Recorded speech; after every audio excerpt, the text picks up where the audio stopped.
उत्तर प्रदेश राज्य के पीलीभीत शहर के निकट इस समय हम आ पहुँचे हैं। ये शहर प्रसिद्ध है अपने प्राकृतिक सौंदर्य के लिए। इस शहर में बहुत सारी ऐसे पर्यटन स्थल हैं जिनको देखने दूर दराज से लोग यहाँ आते हैं। तो आइए इस शहर के बारे में और यहाँ से जुड़े पर्यटन स्थल के बारे में और जानने के लिए चलते हैं।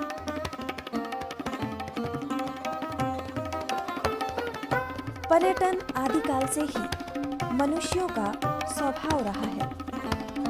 चाहे धार्मिक स्थलों के दर्शन हो या फिर प्राकृतिक सौंदर्य से भरपूर पर्यटन स्थलों की यात्रा हो, ये सभी मन को रोमांचित कर देते हैं।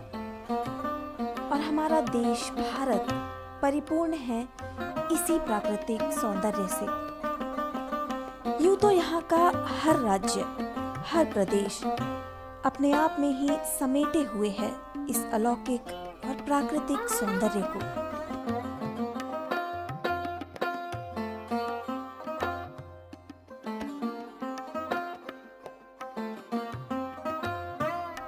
और ऐसा ही एक राज्य है उत्तर प्रदेश, जिसमें स्थित है शहर पीलीभीत। उत्तर प्रदेश का ये शहर पीलीभीत प्रसिद्ध है अपने लोकप्रिय ऐतिहासिक और धार्मिक स्थलों के लिए। नेपाल की सीमा पर स्थित है ये पीलीभीत शहर। ये जिला एक विशाल क्षेत्र में फैला हुआ है जो बहुमत से ढका हुआ है खूबसूरत घने जंगलों से। पीलीभीत में पर्यटकों के लिए आदिगंगा मां गोमती का उद्गम स्थल, बाइफरकेशन, सप्त सरोवर, शारदा सागर डैम, गौरी शंकर मंदिर, एकोत्तरनाथ के मंदिर आदि पर्यटक स्थल हैं जो पूर्ण तरीके से आज डेवलप किए गए हैं। और पीलीभीत टाइगर रिजर्व के जंगल में पर्यटकों के ठहरने के लिए 1921 के अंग्रेज़ों के बनाए हुए गेस्ट हाउस हैं। यहाँ पर पर्यटक आएंगे और पीलीभीत का आनंद उठा सकते हैं। एक मजबूत ऐतिहासिक पृष्ठभूमि के साथ पीलीभीत का अस्तित्व 15वीं शताब्दी में सामने आया।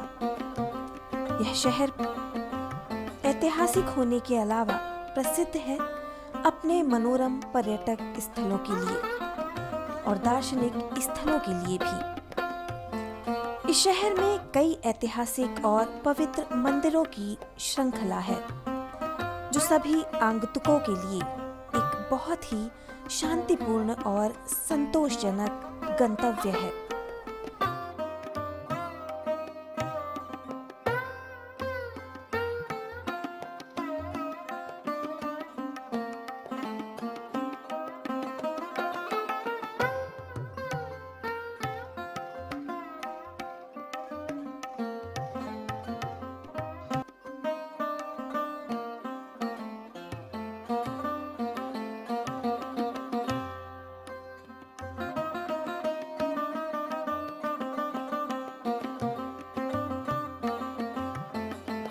आदि प्राचीन और प्राकृतिक सौंदर्य से परिपूर्ण गौरी शंकर मंदिर इसी का एक उपयुक्त उदाहरण है।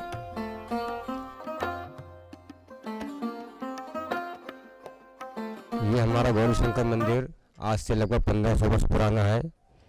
यहाँ की मान्यता ये जो शिवलिंग हमारी ये स्वर्ण धरती से उत्पन्न होकर आई, इनको स्वयंभू कहते हैं। पहले यहाँ पे बंजर लोगों के पास था, जंगल था, तो बंजर लोग खुदाई के समय में ये शिवलिंग मिली थी। तब से यहाँ पूरी सेवा चली आ रही है। मेरी यहाँ 5 पीढ़ी हो चुकी है। 500 वर्ष से मैं यहाँ पे हूँ, सेवा कर रहा हूँ। मेरे पिताजी बाप द्वारा 5 पीढ़ी मेरी यहाँ हो चुकी है। मानता इसकी यहाँ पे ये है कि शिवरात्रि महीने बहुत विशाल मेला यहाँ पे रखता है। सावन के पूर्ण 1 महीने यहाँ पे लाखों कांवड़ती कचरा से, हरिद्वार से, टनकपुर से जल लेके आते हैं। यहाँ पे शिवलिंग में चढ़ाते हैं आके वो। जिसने मानते हैं वो मांगी है उसको पूर्ण सब मनोकामना पूर्ण हुई है। लाखों भगत यहाँ पे साल में निकल जाते हैं। और विशेषता यहाँ पे ये कि जो बिलपत्री होती है सुबह को लगभग 250 आदमी रोज कंटिन्यू यहाँ पे आके बिलपत्री पे राम नाम लिखते हुए हाथ पे चढ़ाते हैं। और जिसने जो मांगा उसको सब कुछ मिला रहा वो धरा आके। यह देवहा खकरा नदियों के तट पर देवहा खकरा में स्थित है। इस मंदिर में स्थित है भगवान शंकर की खूबसूरत प्रतिमा।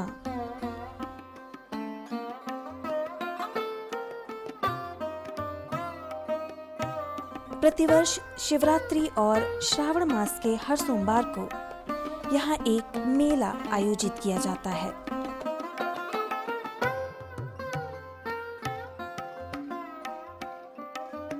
भक्तों को काफ़ी सुबह के टाइम पे आते हैं और काफ़ी भक्त यहाँ पर सुबह के टाइम पर आकर काफ़ी अच्छा अपने आप में मन को शांति के प्रति, शहर से, प्रदूषण से, वातावरण से दूर बहुत ही भगवान की प्रति श्रद्धा लेकर यहाँ पे काफ़ी भक्त आते रहते हैं और भगवान की मन्नतें पूर्ण करते रहते हैं। हमारा ये मंदिर बहुत पुराना बना हुआ है और इस मंदिर में जितने भी व्यक्ति आते हैं उतने व्यक्ति अपने जिस सफलता से आते हैं उस सफलता उनकी पूरी होती है, मनोकामना पूरी होती है उनकी।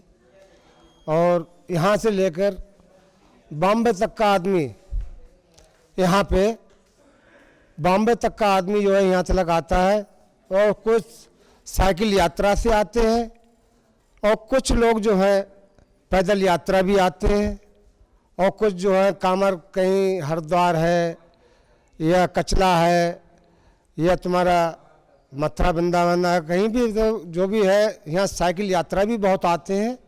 और साइकिल यात्रा आने के बाद में यहाँ से लोग अपनी मनोकामना जो मांग के जाते हैं उनकी मनोकामना पूरी होती हैं। भगवान शिव का बहुत ही प्राचीन मंदिर है। यहाँ पे जो भी कोई आता है वो अपनी मन्नत मांगता है, उसकी मनोकामना पूर्ण होती है।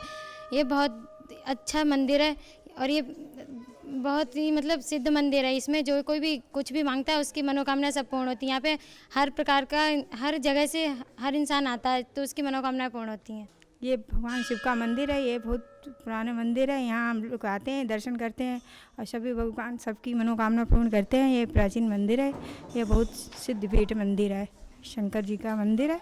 जैसे कि भगवान को पूजना एक श्रद्धा का विषय है तो हर क्षेत्र में अलग अलग मंदिर होते हैं, वहाँ पे लोग पूजते हैं। तो ऐसे ही हमारा यहाँ पे गौरी शंकर जो मंदिर है यहाँ की भी बहुत महानता है, लोग इसको मानते हैं और आने वाले रोज़ ही आते हैं। जैसे पिछले 5 वर्षों से रोज़ मैं आता हूँ यहाँ पर और मन को शांति प्राप्त होती है और बहुत सी मनोकामनाएं पूरी भी होती हैं। तो ये केवल श्रद्धा का ही विषय है और यहाँ पे जैसे इसकी चर्चा बहुत दूर दूर तक है, काफ़ी दूर दूर के लोग आते हैं यहाँ पर। साथ ही एक धर्मशाला स्थित है मंदिर के बाहरी तरफ, जिसे द्वारिका दास बंजारा द्वारा दान किया गया था। मंदिर के दक्षिणी और पूर्वी किनारे पर 2 बड़े प्रवेश द्वार हैं। इन द्वारों का निर्माण हाफिज रहमत खान ने कराया था।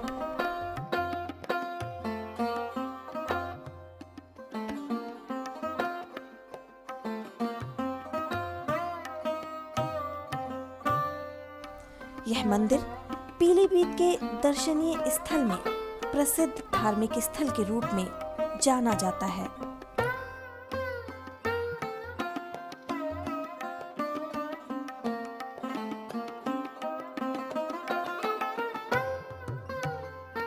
पीलीभीत से माधवतांडा की ओर इस समय हम जा रहे हैं इस जंगल से होकर। ये जंगल प्रसिद्ध है अपने प्राकृतिक सौंदर्य और हरियाली के लिए। तो आइए चलते हैं गोमती उद्गम स्थल की ओर। पीलीभीत में प्रसिद्ध प्राचीन ऐतिहासिक स्थलों एवं स्मारकों के अलावा सांस्कृतिक और धार्मिक गंतव्य भी हैं, जो प्राकृतिक दृश्यों के बीच स्थित हैं। ऐसा ही एक स्थल है गोमती उद्गम स्थल। गोमती नदी उत्तर प्रदेश की सबसे प्रसिद्ध नदियों में से एक है। इसका उद्गम पीलीभीत जनपद के माधोटांडा कस्बे से होता है। माधोटांडा पीलीभीत से लगभग 30 किलोमीटर पूर्व में स्थित है। कस्बे के मध्य से करीब 1 किलोमीटर दक्षिण पश्चिम में एक ताल है, जिसे गोमत ताल कहते हैं। यही इस नदी का स्रोत है। गोमती नदी भारत की उन प्रसिद्ध नदियों में से एक है जिसे मोक्ष प्राप्ति का मार्ग माना गया है। ऐसी मान्यता है कि जो भी व्यक्ति गंगा दशहरा के अवसर पर यहाँ स्नान करता है, उसके सभी पाप आदि गंगा गोमती में धुल जाते हैं। यह नदी कोई साधारण नदी न होकर समग्र भारतीयता का प्रतीक है। गोमती नदी के जल में तप की प्रकृति है। इसके तट पर स्थित नैमिषारण्य में आदि पुरुष मनु शत्रुपा ने तपस्या कर पुत्र रूप में भगवान राम का वरदान पाया।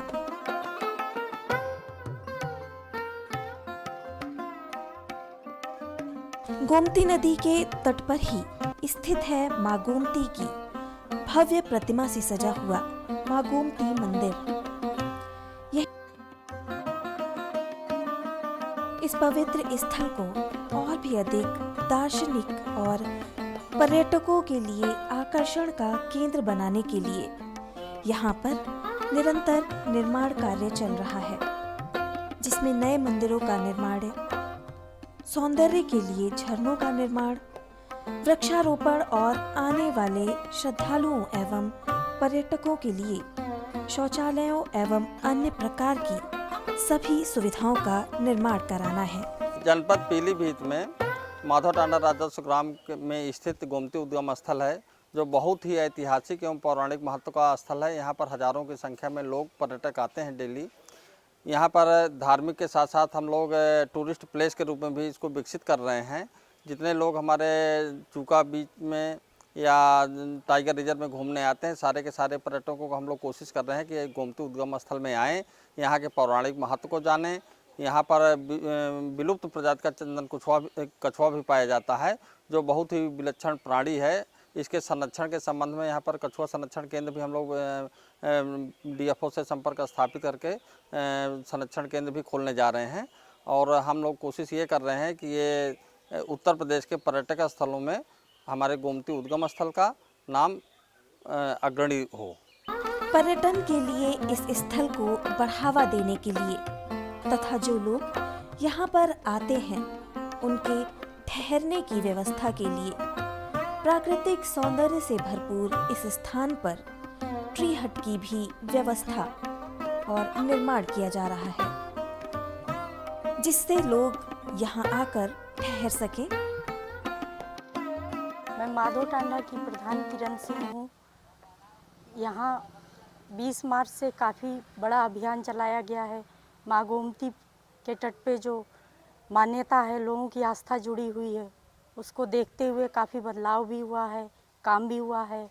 महिलाओं की यहाँ पे काफ़ी भागीदारी बढ़ गई है प्रत्येक प्रोग्रामों में, कार्यों में। उसके देखते हुए यहाँ पे हम लोगों ने काफ़ी शौचालय महिला पुरुष दोनों के अलग निर्माण कराए हैं, ताकि महिलाएं यहाँ आएँ तो कोई दिक्कत ना हो। आसपास के गाँव को भी शौचालय से समृद्ध किया है कि माँ गोमती के तट जो है साफ़ सुथरा रहे और हमारे माधवटांडा का नाम रोशन हो। तो काफ़ी काम किया गया है। यहाँ आप लोग जो देख ही रहे हैं, तट पे पथवे का निर्माण, नए गोमती मंदिर का निर्माण और भी जो कुछ भी है यहाँ कार्य हो रहा है, आप लोग देख रहे हैं। और शौचालय संबंधित काम काफ़ी कराया गया है। उत्तर प्रदेश के पीलीभीत शहर का अपना ही एक अलग प्राकृतिक एवं दार्शनिक महत्व है। यह स्थान जहाँ एक ओर प्रसिद्ध है अपने धार्मिक स्थलों के लिए, वहीं यह स्थान प्रसिद्ध है प्राकृतिक सौंदर्य के लिए भी, जिसमें प्रमुख है टाइगर रिजर्व और Chuka eco tourism. Pilibhit tiger reserve Uttar Pradesh का तराई क्षेत्र में जो स्थित है, बहुत ही महत्वपूर्ण वन क्षेत्र है। यहाँ पर हमारे राष्ट्रीय पशु बाघ, जिनकी संख्या लगभग 50 से ऊपर है, वह पाए जाते हैं। उसके अलावा तेंदुआ, भालू, विभिन्न प्रकार के हिरन प्रजातियाँ यहाँ पर वन क्षेत्र के अंदर 5 प्रकार की हिरन प्रजातियाँ भी पाई जाती हैं। उसके अलावा ऊँट, बिलाव, अजगर, मगर, लगभग सभी प्रकार के जानवर यहाँ पर जो तराई में पाए जाते हैं उनकी यहाँ पर उपलब्धता है। उसके अलावा ये साल का बहुत ही अच्छा जंगल है। साल के अलावा रोहिणी, अर्जुन, इस प्रकार के भी वृक्ष यहाँ पर पाए जाते हैं। इस प्रकार से तराई का रीजन, जैसा कि आप लोग जानते ही हैं, यहाँ पर पानी की कभी कोई कमी नहीं है। बहुत ही अच्छा जंगल वन क्षेत्र यहाँ पर है। इसी बीच में एक यहाँ पर चूका क्षेत्र है, जिसको चूका इको पर्यटन केंद्र बोलते हैं। वहाँ के लिए भी लोग देश विदेश से आते हैं और यहाँ पर वनों का भ्रमण करते हैं। उनको काफ़ी संख्या में समय समय पर बाघों के भी दीदार होते हैं। यह एक उभरता हुआ क्षेत्र है पीलीभीत टाइगर रिजर्व, और इस प्रकार आने वाले समय में भी जिस प्रकार से इसकी लोकप्रियता बढ़ रही है, काफ़ी इसका न केवल देश में विदेशों में भी नाम होने वाला है। पीलीभीत में स्थित टाइगर रिजर्व में सर्वाधिक घने जंगल पाए जाते हैं। इस शहर में बहुत उच्च पर्यटन क्षमता है। यहाँ के खूबसूरत मनोरम घने जंगल सदैव ही पर्यटकों को अपनी ओर आकर्षित करते आए हैं। पीलीभीत टाइगर रिजर्व में आप कई राजसी पशुओं को देख सकते हैं।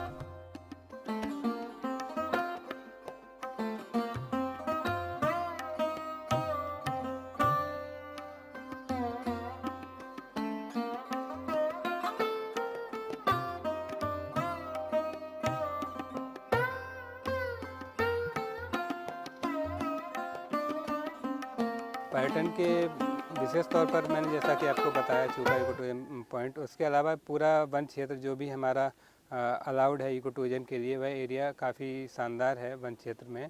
उसके बीच में एक बाइफर्केशन पॉइंट भी पड़ता है जहाँ पर मेन शारदा कैनाल है जो कि 3 भागों में विभक्त होती है यहाँ से, वह भी एक काफ़ी दर्शनीय नज़ारा देता है।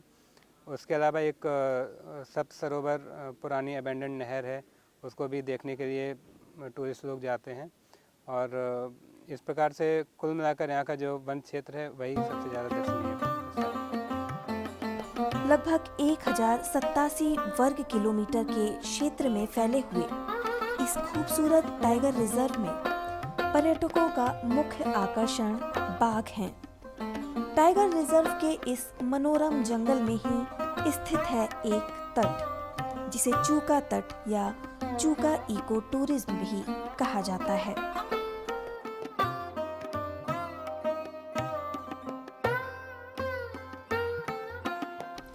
इस तट से सूर्यास्त का मनोरम दृश्य देखने को मिलता है।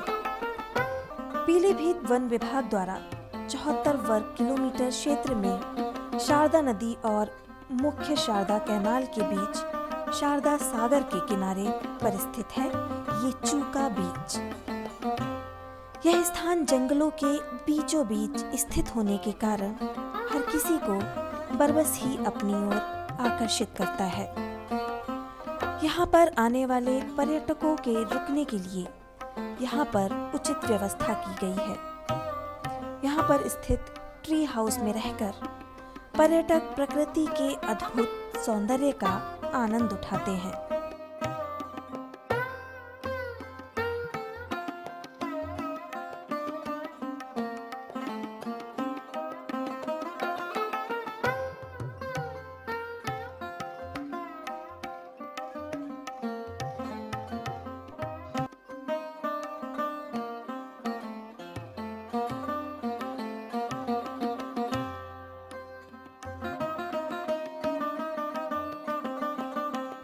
पीलीभीत में ही स्थित है जामा मस्जिद, जो दिल्ली की जामा मस्जिद की तर्ज पर ही बनाई गई है।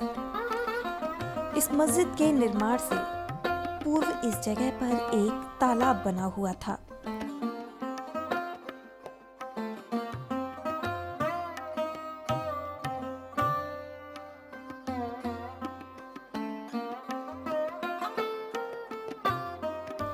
इस जामा मस्जिद में अभी भी एक सूर्य की घड़ी स्थित है।